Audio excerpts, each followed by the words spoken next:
Mateus 27, versão King James, atualizada. Assim que o dia amanheceu, todos os chefes dos sacerdotes e os líderes religiosos, anciãos do povo, conspiraram para condenar Jesus à morte. Então, amarrando-o, levaram-no e o entregaram a Pilatos, o governador. E sucedeu que Judas, seu traidor, ao ver que Jesus havia sido condenado, sentiu terrível remorso e procurou devolver aos chefes dos sacerdotes e aos anciãos as 30 moedas de prata. E declarou: pequei, pois traí sangue inocente. Mas eles alegaram: o que temos a ver com isso? Esta é tua questão. Judas atirou então as moedas de prata dentro do templo e, abandonando aquele lugar, foi e enforcou-se. Entretanto, os chefes dos sacerdotes ajuntaram as moedas e comentaram: é contra a lei depositarmos esse dinheiro no cofre das ofertas, pois foi obtido a preço de sangue. Mas concordaram em usar aquelas moedas de prata para comprar o campo do oleiro e formar um cemitério para estrangeiros. Por esse motivo ele se chama Campo de Sangue até esses dias. E assim se cumpriu o que fora anunciado pelo profeta Jeremias.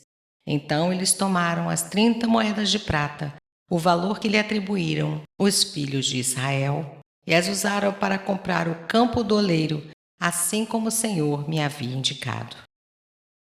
Jesus foi conduzido à presença do governador e este o interrogou: és tu o rei dos judeus? Afirmou-lhe Jesus: tu o dizes. Então passou a ser acusado pelos chefes dos sacerdotes e pelos anciãos, mas ele nada respondeu. Foi quando lhe questionou Pilatos: não ouves a acusação que todos levantam contra ti? Jesus, entretanto, mantinha-se em absoluto silêncio e por isso ficou o governador fortemente impressionado. Contudo, por ocasião da festa, era costume do governador dar liberdade a um prisioneiro escolhido pelo povo. Detinham eles naqueles dias um criminoso muito conhecido de todos, chamado Barrabás. Então Pilatos dirigiu-se à multidão que ali se havia reunido e lhes propôs: a quem desejais que eu vos solte? A Barrabás ou a este Jesus que é chamado de Messias? Isso porque tinha conhecido de que o haviam entregado por inveja. E aconteceu que, estando Pilatos sentado no trono do tribunal, sua esposa lhe enviou a seguinte mensagem: não faças nada contra esse homem inocente, pois hoje, em sonho, muitas coisas sofri por causa dele. Todavia, os chefes dos sacerdotes e os anciãos influenciaram a multidão para exigir o livramento de Barrabás e a execução de Jesus. Então o governador entregou à multidão o dilema: qual dos dois homens quereis que eu vos deixe livre? E exclamaram eles: Barrabás! Pilatos ainda questionou-lhes: se assim é, que farei de Jesus que é chamado de Messias? Bradaram todos: crucifica-o! Outra vez insta Pilatos: por quê? Que crime cometeu esse homem? Apesar de tudo, a multidão esbravejava ainda mais furiosa: crucifica-o! Percebendo Pilatos que não conseguia demover o povo, mas ao contrário, um princípio de tumulto já era visível, ordenou que lhe trouxessem água, lavou as mãos diante da multidão e exclamou: estou inocente do sangue desse homem justo. Esta é uma questão vossa. E todo o povo respondeu: caia sobre nossas cabeças o seu sangue e sobre nossos filhos. Diante disso, Pilatos soltou-lhes Barrabás, mandou que Jesus fosse flagelado e o entregou para ser crucificado.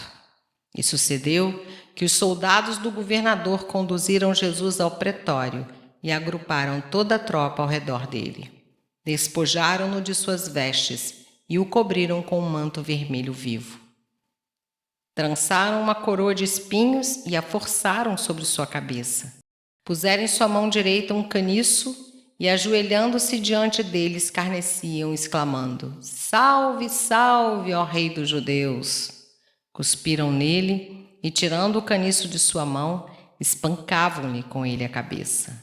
Depois de haverem zombado dele, despiram-lhe o manto e o vestiram com suas próprias roupas e em seguida o levaram para ser crucificado.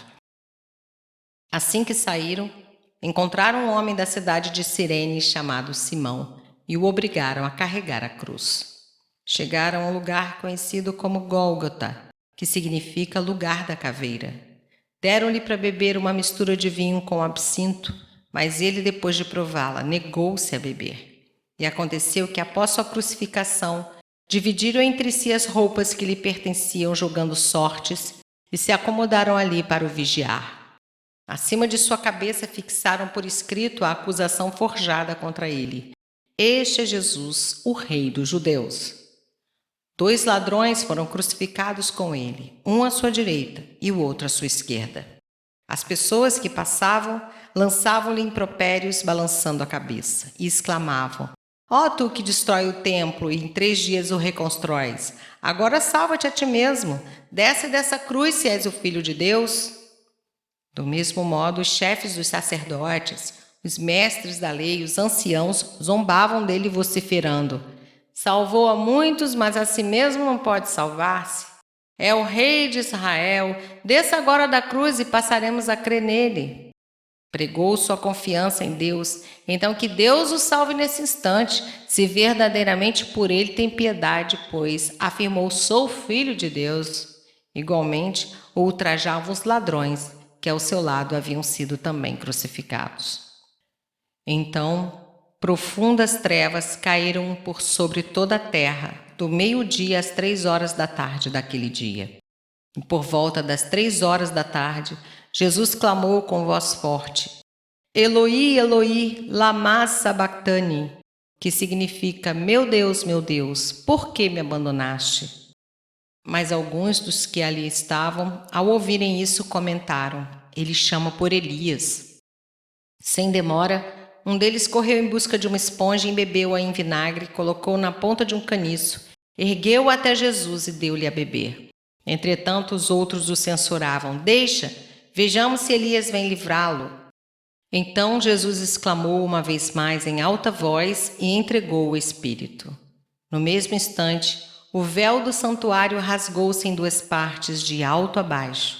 A terra estremeceu e fenderam-se as rochas. Os sepulcros se abriram e os corpos de muitos santos que haviam morrido foram ressuscitados. E deixando as sepulturas, logo após a ressurreição de Jesus, entraram na cidade santa e apareceram para muitas pessoas. E aconteceu que o centurião e os que com ele vigiavam a Jesus, vendo o terremoto e tudo o que se passava, foram tomados de grande pavor e gritaram: É verdade, este era o Filho de Deus. Estavam presentes várias mulheres observando de longe. Eram discípulas que vinham seguindo Jesus desde a Galiléia para o servirem, entre as quais estavam Maria Madalena, Maria, mãe de Tiago e de José, e a mãe dos filhos de Zebedeu. Ao pôr do sol chegou um homem rico de Arimateia, por nome José, o qual havia se tornado discípulo de Jesus. Teve ele uma audiência com Pilatos para pedir-lhe o corpo de Jesus, e Pilato ordenou que lhe fosse entregue. Então José tomou o corpo e envolveu com um lençol limpo de linho. O colocou em um sepulcro novo, o qual ele próprio havia mandado cavar na rocha. E fazendo rolar uma grande pedra sobre a entrada do sepulcro, retirou-se. Estavam ali assentadas em frente ao sepulcro Maria Madalena e a outra Maria.